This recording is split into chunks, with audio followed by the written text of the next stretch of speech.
Good afternoon, everyone, and welcome back to the Adobe XD Daily Creative Challenge. My name is Howard Pinsky, Senior XD Evangelist here at Adobe, and I hope you're all doing well on this Thursday afternoon, or as I like to call it, almost Friday. We're almost there.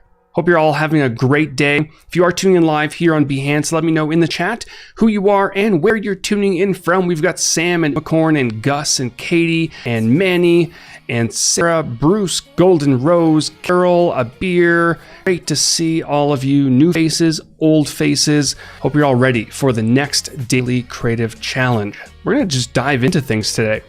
So, behance.net/challenge/XD. And all the information about the Creative Challenge over here. March 1st to March 22nd, in the first 2 weeks, live going over all stuff and unlocking all this. If you haven't yet, go ahead and big blue register button at the top. Every single day, Monday to Friday, except the first Monday for the first 2 weeks, you are going to receive a new challenge, and we'll go over those in just a moment. You can join us in our Discord community chat. Let me hop over here. We have about 60,000 designers in Discord. We have 2,000 online right now. That is insane. That's a lot of people, and all of you are fantastic. You can get information about the daily challenges.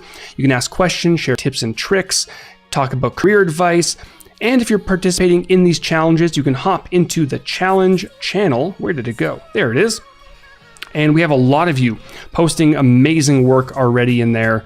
Really great stuff. So keep up. Great mentors and moderators in there giving feedback. And if you feel comfortable, you can give some feedback as well. So hop in there, have a good time. You can also watch us live. I am live 2 o'clock Pacific time during these challenges, and we have content almost all day, every day, which is amazing. Jasmine from Orlando. We've got someone from, where did it go? I saw it, Seattle, and then Mohammed in Saudi Arabia. It's almost 1 in the morning. Thank you. I appreciate you staying up so late just to watch us. Wonderful. And of course, you can share your work like I showed you in Discord or in Behance using the keyword XD Daily Challenge. All right. Challenge number 3. We started off the week with our pricing table, and we were using repeat grids to speed up that process. Yesterday, we built out a sign-up form using components to quickly edit them. Losing my words. And today we're moving on to building out financial charts, and we're going to use Auto-Animate and components to bring that chart to life. So go ahead and press that Get Started button, grab the template, and let's hop over to Adobe XD. And we are going to get going. So here's the template for today. And if you are short on time or you want to watch a more condensed version, there is a link right over here to watch this video. Not this one, but a video that shows how to build this in Adobe XD in a shorter amount of time. All right, inspiration over here, and we have some resources which we talked about on Monday during the welcome stream. So if you did grab this template, you probably noticed we have a little bit of a getting started file in here. I probably wouldn't have had time to build out this entire thing in 25 minutes. So I figured I'll throw it in there so you all can just dive in and get going. So this file contains a few shadows, some gradients, just to make it look fancy, right? We have this top section over here with some information about this particular, in this case, it's cryptocurrency, but it could be stocks, it could be basically anything. And then we have information about the chart. We have a lot of different layers and groups in there. If we have time at the end, I can go through how to create some of this stuff, but we probably won't. All right, let's go ahead and begin. We are going to start inside of this group, and we're going to start with one of the simpler charts, and it's going to be a line chart. So what we're going to do is over to the left-hand side, we're going to grab the good old line tool, shortcut key L, and we're going to draw out a line across this container. Like that. Simple, right? All right. So we have that looking pretty good. Now inside of the Properties Inspector, we can start styling this line. We're going to go ahead for this one and go for a nice bright yellowish orange. We're going to bump up the size of this line. Let's try 10. And then depending on your personal preference, you can also either round out the caps right there, or you can have a projecting cap, which kind of protrudes outwards a little bit. I'm going to go ahead and round out those caps so we have these nice rounded corners on this line. And now what we want to start adding some additional points. So set the different values for this particular chart. What we're going to do is we're going to double click on this line to access the path. And then you're going to notice as I move my mouse and my cursor over top of this line, it's going to allow me to add additional points. So I can go through and click and just go through this line like this and just add a bunch of different points. There's no specific number of points you need to add. And you can of course move these around if you have too many. Just like this, I'm going to kind of finesse them into place. There we go. And if you're really particular about your charts, you can use things like your guides, for example. So on the left-hand side, you can drag out a guide, right? So you can have a bunch of guides going across so you can line up these points a little bit easier. Or you can go click on your artboard and you can enable down here at the bottom a layout grid, right? And that maybe you can do, let's say 12 columns. And maybe we don't need any gutter width, right? And then you can use these to better align your points. But I'm just going to eyeball it, see what happens. So we now have our line, if I double click again, with a bunch of points on it. You're going to notice that if I start moving these points around, that we have these very harsh lines, right? And maybe that's the style you're going for, but I want nice curvy lines. So what I'm going to do now is I'm simply going to go through and double click on each of these points to convert them into curves. Just like that, right? Now, if I move these, we have these fun little curves, and it just kind of makes this chart look a little bit more playful, right? And it's especially helpful if stocks or cryptocurrency is in a downward trend like it is in this chart.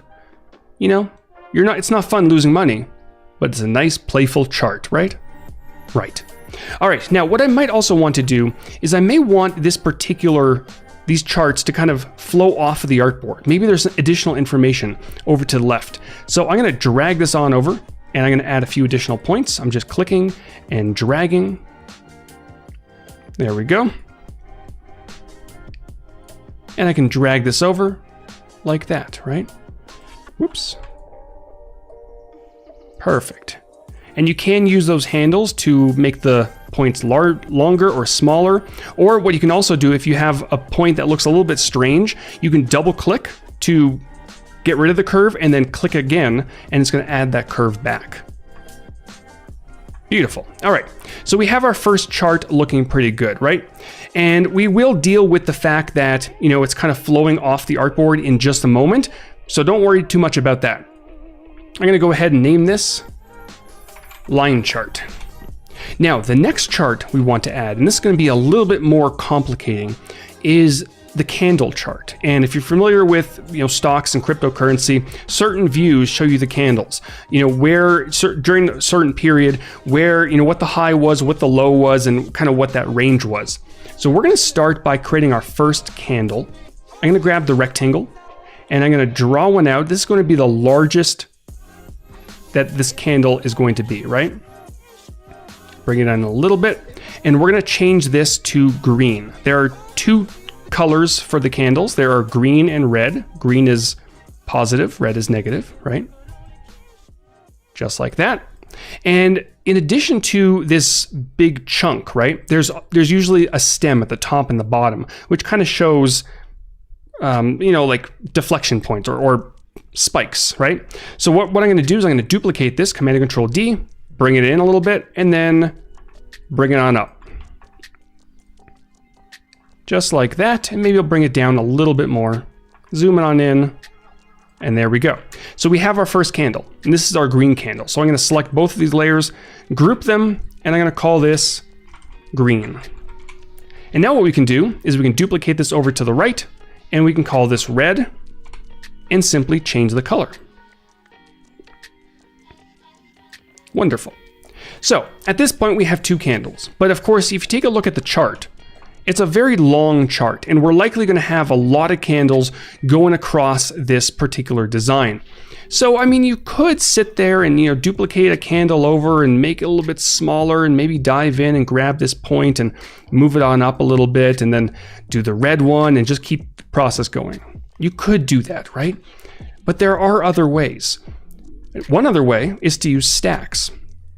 You could grab both of these, group them, turn a stack on, and we're going to talk more about stacks in a future challenge. And then you can duplicate and duplicate and duplicate and duplicate and duplicate and duplicate. You get the idea, right? You can move them around, then you can make some adjustments.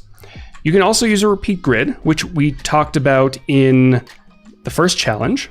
So if I repeat grid this and then drag them on out, there are limitations with this though, right? You can't rearrange things. There's only so much you can do in terms of resizing. So I thought maybe we can use a plugin to help us out, right? This could be fun. Now, to help set us up for this plugin, because the plugin is going to help us resize these candles vertically, what we'll want to do is with these candles selected, I'm going to switch over to manual for responsive resize. I want to make sure that fixed width is on, but fixed height is not on.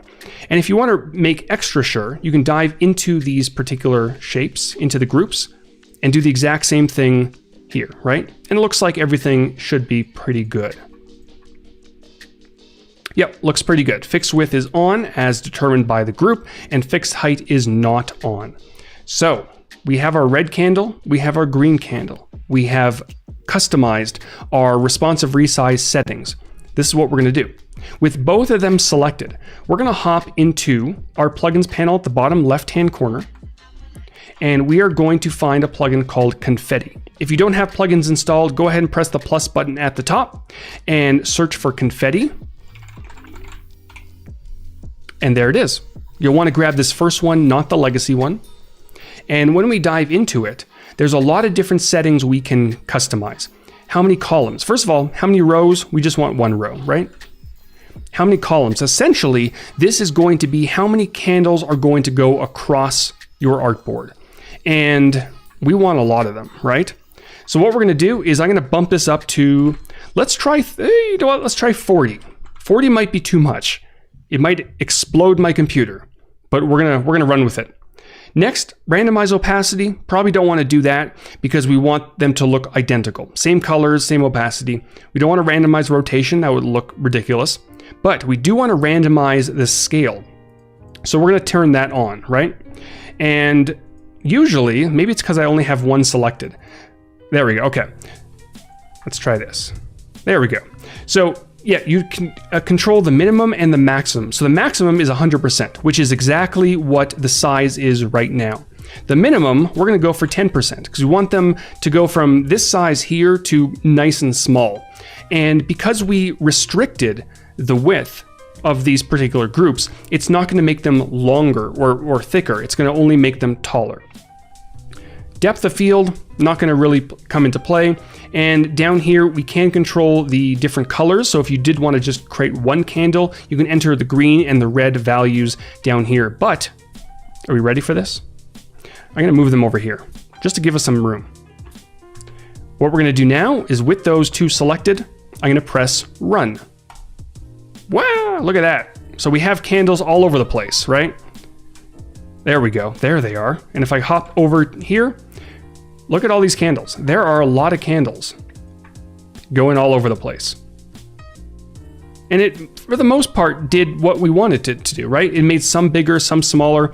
It looks like in some cases it did adjust the width, which it should not have done. So let me do this one more time. Let me just dive in and make sure that, yeah, fixed width is on. Ah, look at that. That is, okay. See, you got to check these things. Aha. Let's do this one more time. Yep. Run. There we go. That looks a little bit better. So definitely check your settings, your responsive resize settings before you press that run button. But it generated them, right? Now we have a bunch of candles all over the place. It just kind of exploded with candles. I also used this plugin to create a star field in one of the shots that I did recently. I posted that on Twitter. So you can do a lot of really cool things with this plugin. So we have all these candles, right? Now, one thing we want to make sure to do is want to make sure they're all nicely spaced. So we could use stacks. We could also use the distribution options at the top. So distribute horizontally. We'll just make sure that they're all evenly spaced from each other. And then we can grab this entire group. I'm going to group this, candles, and I can grab the handle at the top and bring it on in. Now, if you want to make sure that it does not squish your candles as you're resizing this, you would dive in here, and now would be a good opportunity to turn fixed height on. That way, they just move them on in, right? Just like that. You can view backwards, forwards, whatever you want, right? All right. So now that we have a bunch of different candles, we can dive in and make some adjustments. Now, if you're familiar with these charts, you know that they typically follow the line charts and the moving averages and things like that. So I would recommend that you dive in here and, you know, make some tweaks, kind of move things around like this, right? And just go through this process. I'm going to do this as quickly as possible. And some of them got a little bit too squished, so maybe that 10% was a bit too much, possibly. But I'm going to go through and do this, right? Maybe I won't spend too much time on this because I don't want to waste too much time, but it won't take too long, will it? How's all of your day going? Let me know in the chat while I'm playing with candles here. I'm going to delete these ones. We probably don't need them. Someone's saying that's a new tip. It is, isn't it? You can do some pretty cool stuff with plugins. All right, let me duplicate one over here. I'll grab another one, pop it over here. Just like that. And we'll do another red one and we'll finish it off with green. All right. So we have lots of candles, right? A lot, there's like 50 candles, something like that, right?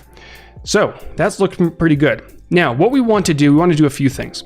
Number one, we want to make sure that we can scroll and see these additional candles and chart over here to the left. And then we want to be able to toggle these on and off.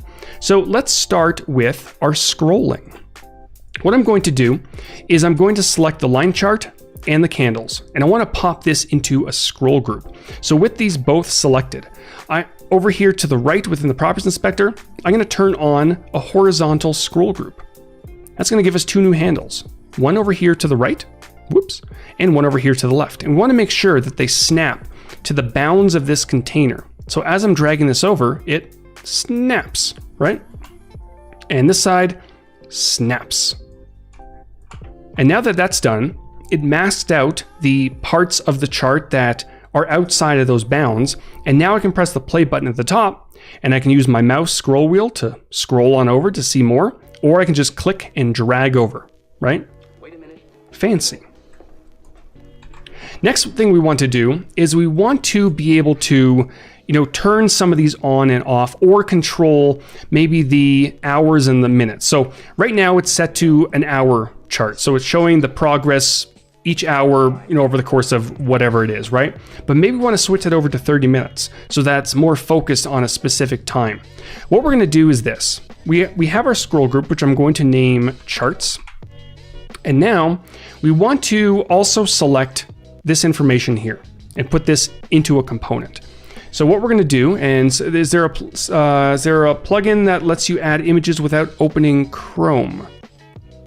I'm not sure which images, in most cases when you do want to add an image to XD, you open up either Finder on the Mac or Explorer on Windows and you just drag an image in. So let us know in the chat what type of images you're looking for. But yeah, but there are images, there are a lot of stock image plugins. My good friend Kenny created, I think it's Pixels right here. So this, you can search stock images and just pop them directly into XD. There are a lot of different plugins that allow you to do that. All right, so what we're going to do, we're going to select all this information here. Let's see. So we have all the, I should have probably grouped this a little bit better. But all of this here, I'm going to group this. I'm going to call this time. And with this group selected, we also want to select this charts scroll group that we just created. So with both of those selected, over here to the right in the Properties Inspector, or you can do it in your assets down here at the bottom, you can create a component. So go ahead and press that plus button. And I'm going to call this charts. There it is right there. And this is going to be our hour chart because we've already defined that, right? Now what we want to do, we want to create a new component for our 30-minute chart. I'm going to press the plus button over here to the right. I'm going to create a new state, and this is going to be called 30M for 30 minutes. And now what we want to do, we want to dive in and start defining what this is going to look like. So I'm going to make my life a little bit easier, I'm going to select this container, this rectangle, copy, select this, and then simply paste the appearance. I'm going to do the same thing for this, copy and paste. Now, of course, if you are using nested components, you might already have the design set up for all of these, so you can just toggle very quickly between the different states. I haven't done that yet, so that's why I'm copying and pasting those styles. So now that that has been done, what we want to do is now dive into our scroll group, select our charts, and make some changes. So we're going to select this. We're going to make it a little bit longer, just stretch it out a little bit. And we're going to do the same thing for the line chart. Stretch that on out, right? So now we have our default state and we have our 30-minute state, right? And all we did is we dove in there, made a few changes, stretched out those lines, stretched out those candles. And depending on, the type of chart you want, you might want to make these candles a little bit wider as well. So that's something you can possibly do. Let's actually go back for a second. What we would do in this case is we can turn off fixed width. And then if we enlarge it, we'd probably have to turn off the fixed width on the individual candles as well. That would take a while, so I'm not going to do that right now. What you should do, actually, now that I'm catching myself, at the very beginning, you should probably make one green candle as a component and one red candle as a component. That way, you can easily edit the main component, turn off responsive resize, turn off fixed width, and then you don't have to go through every single candle. Pro tip that I probably should have thought of beforehand. That's life, right? All right, let's go ahead and transform this one more time. Now I am noticing, because I unfixed the width on that, here we go. View. That's better, right? And view. All right, so once again, we have our default state and we have our 30-minute state. And now what we want to do is wire this up so we can actually interact with it. So I'm gonna hop into prototype mode. I'm gonna select the 30-minute button right here. I'm gonna click on the blue handle over to the right, and we're going to set the destination state to 30 minutes. And within the properties inspector down below, we wanna set the easing options. Let's go for ease in out with a fairly quick duration, 0.4 seconds might do. I'm gonna press escape a few times to go back to the parent, switch over to my 30-minute state, and we can do our default state. And that's it, right? So now, if we go ahead and press play at the top, we can not only scroll back and forth, right? But we can switch over to 30-minute state, we can switch over back to an hour state. And even in the 30-minute state, because that scroll group still exists, we can still scroll back and forth, right? Look at that. Isn't that cool? And we can just toggle back and forth like that. Now you can even dive deeper, and you can also create, as I showcased in the video that I uploaded to YouTube, which you can find over here somewhere. There it is. You can create additional states inside of your charts that allow you to press on these buttons here to turn these charts on and off individually or all at once. So, give that a shot, have some fun with it. But I can dive in here and make, let's say, one more state. I'm going to create a new state. And this will be maybe 1 day. And then for here, we're going to dive in, make some quick changes, copy, paste, and copy, and paste. And then we can make changes to our good old chart. Maybe I'll bring this back in a little bit, and maybe we'll adjust some of these. Maybe we'll squish it down. I mean, ideally, you'd probably have additional candles and a longer chart, but we have like 30 seconds left, so that might not happen. But you can go ahead and adjust these just so I can show you how the actual points can animate, right? So very quickly, this is very ugly and it probably makes 0 sense, but we're gonna dive in, switch over to 1 day, choose that state, and now if we press play and press 1 day, we have those changes, right? And again, you can go back to your 1 day and wire this up to go here, and wire this up to go here. And all of a sudden you have really fun charts that you can interact with, right? And again, the scroll groups continue to work, which is wonderful. So that will wrap it up. Have fun with this challenge. I've given you some designs to work with inside of this file. Go crazy with it, get creative, knock yourself out, send me a tweet. I'd love to see your stuff. Post it in Discord. And that's going to wrap it up for today. More content coming up in just a few minutes. A big thank you to everyone who has tuned in, and I will see you all tomorrow.